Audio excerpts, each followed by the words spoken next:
Апта ичиндеги маанилүү жаңылыктар, студияда Диана Нурлан кызы.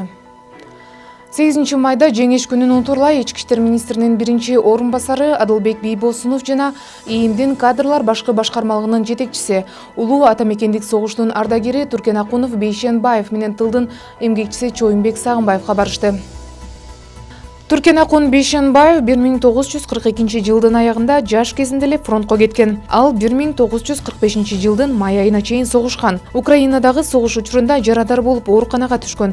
Согуш аяктагандан кийин Туркен Акун ийри кампаны ташуу боюнча жумушка кетип, 1946 жылдын августунда гана үйүнө кайтып келген. Жакында 100 жашка чыгат. Чоюнбек Сагынбаев 1931 жылы Аламүйдүн районуна караштуу Кашка суу айылында туулган. Анын балалыгы жана жаштыгы согуш жылдарына туура келген.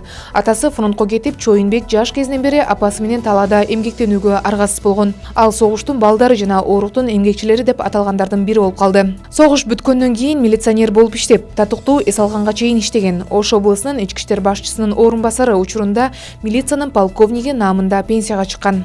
Коноктор улуу жеңиштин ардагерлерин чын жүрөктөн куттуктап, аскердик эрдиги жана улуу жеңишти багындырууда кошкон жеке салым үчүн ыраазычылыгын билдиришти. Келгендер ардагерлерге гүл жана белектерди беришти.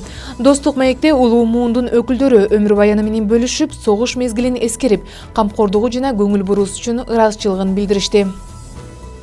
Ички иштер министрлигинин банги заттарды мыйзамсыз жүгүртүүгө каршы күрөшүү кызматы УКМК менен биргеликте түнкү клубтарда жана оюн-зоок жайларында банги каражаттарын жана психотроптук заттарды сатуу жана колдонуу фактыларын аныктоого багытталган тергөө ыкчам иш-чараларын жүргүзүштү.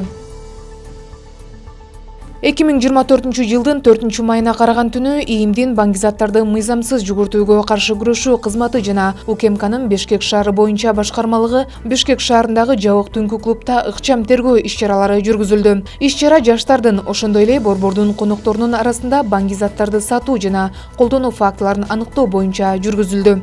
Ыкчам тергөө иш-чараларынын жүрүшүндө түнкү клубтун конокторунан белгисиз түркүн түстөгү таблеткалар, ошондой эле белгисиз жыты жок суюк зат алынган бөтөлкөлөр табылып алынды.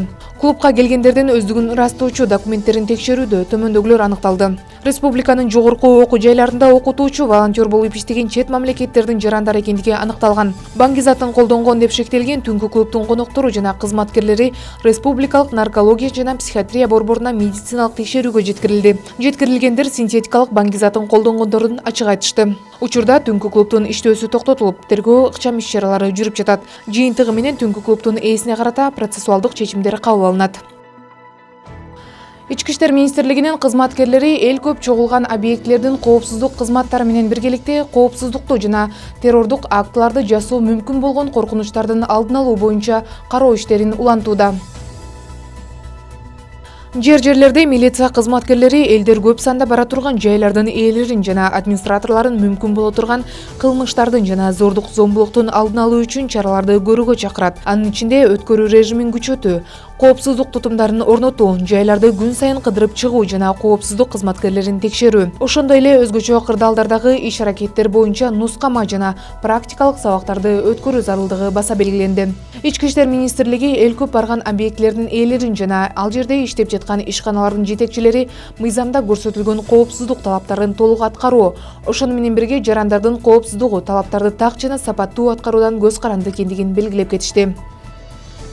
2024 жылдын 3 майында саат 05:58 чамасында ведомстволук милиция полкунда кайтаруусунда турган дүкөндөн айгай белгиси берилип, аталган дарекке ведомстволук милиция полкунун кармоо тобу жетип барган.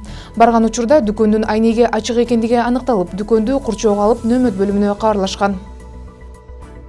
Кармоо тобунун кызматкерлери келип, дүкөндүн администраторунун сөзүнүн жана видео көзөмөл камераларын карап, болжол менен 20-25 жаштардагы азиат улутундагы жигит дүкөнгө кирип, урлук болгон учурда дүкөндүн кызматкерлеринин бири болгон. Ал урууну кармоого аракет кылган, бирок ал кол көтөрүп, каршылык көрсөтүп, дүкөндүн кызматкеринин телефонун тартып алып, терезеден качып кеткен. Андан ары ыкчам издөө иш-чараларынын жүрүшүндө ИИМдин ведомстволук багыттагы полкунун кызматкерлери тарабынан Бишкек шаарындагы базарлардын биринен уурулукка шектүү жаран кармалды. Кармалган жаран Ош облусунун тургуну СМ 2008 жылы туулган, Бишкек шаарынын Сверлов райондук ички иштер башкармалыгынын тергөө кызматына өткөрүлүп берилди. Ички иштер министрлигинин республикалык окуу борборунун мугалими келечектеги милиция кызматкерлеринин билимин жогорулатуу менен бирге өзгөчө жөндөмүн калыптандырууда жана өнүктүрүүдө чоң ролду ойнойт. ИИМдин республикалык окуу борборунун аскердик тартип жана диний тарбия даярдыгы циклинин начальниги милициянын подполковниги Бахрам Сайткожаев өз сөзүндө окутуучу төмөнкүдөй сапаттарга ээ болуу керек.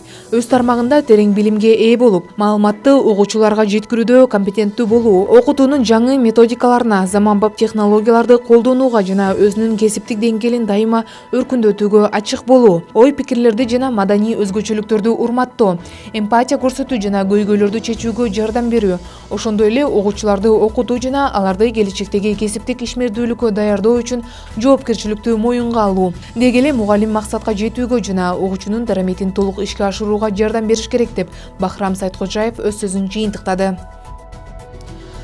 Жакында 25 майда Кыргызстандагы мектептерде акыркы коңгуроо салтанаты өтөт. Буга байланыштуу бүтүрүүчүлөрдүн жолдогу коопсуздугун камсыздоо, жол кырсыктарына кабылуулардын алдын алуу максатында ата-энелерге, унааны ижарага берген ишкерлерге кайрылып, аларга унааны бербөө керектигин эскертебиз. Азыркы эрежелерге ылайык мас абалында унаа башкарган айдоочу 1 жылга унаа башкаруу укугунан ажыратылат жана айдоого укугу жок айдоочу унаа башкарган учурда унаасын убактылуу айып аянтчасына токтотуп коюу менен 15 000 сом айып салынат. Ошондой эле бүтүрүүчүлөргө маалымат иретинде айта кетсек, Кыргыз Республикасынын Ички иштер министрлигинин академиясы юриспруденция адистиги боюнча акы төлөө негизде окууга төмөнкү абитуриенттерди кабыл алат. 17 жаштан 25 жашка чейинки жалпы орто жана кесиптик орто билимдүү жарандар. Абитуриенттер жалпы республикалык тестирлөөнүн жыйынтыгы менен Билим берүү жана Илим министрлиги тарабынан бекитилген мөөнөттө автоматташтырылган маалыматтык система аркылуу сынакка катышат. Апта ичиндеги маанилүү жаңылыктар болду. Ички иштер министрлиги, Диана Нурлан кызы.